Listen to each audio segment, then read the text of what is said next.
Please, ডাকসুর full meaning কি বলো তো?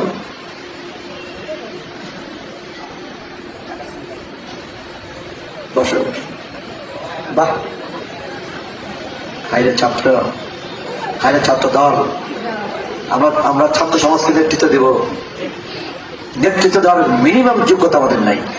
নেতৃত্ব দেওয়ার মিনিমাম যোগ্যতা আমাদের নাই। এমন যোগ্যতা নাই বলেই ডাকসুতে ওরা জিতে, যোগ্যতা নাই বলেই ডাকসুতে ওরা জিতে, যোগ্যতা নাই বলেই চারশোতে ওরা জিতে, যোগ্যতা নাই বলেই চারশোতে ওরা জিতে।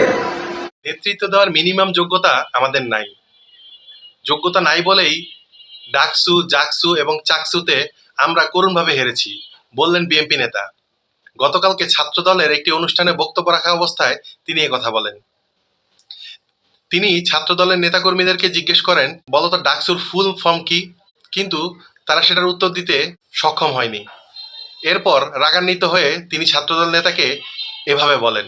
তিনি বলেন, একের পর এক বিশ্ববিদ্যালয়ে আমরা যে হারছি, বিশ্ববিদ্যালয়ের ছাত্রছাত্রীদের জন্য আমরা কি করতে পেরেছি, আমরা ছাত্রছাত্রীদের উন্নয়নে কি কাজ করেছি, আমাদের মিনিমাম যোগ্যতাটুকু নাই যে আমরা নির্বাচন করব। তাই আমাদের এরকম করুণ পরিণতি। জামাতের ছাত্র শিবিরের যোগ্যতা আছে বলে তারা একের পর এক জয়ী হচ্ছে।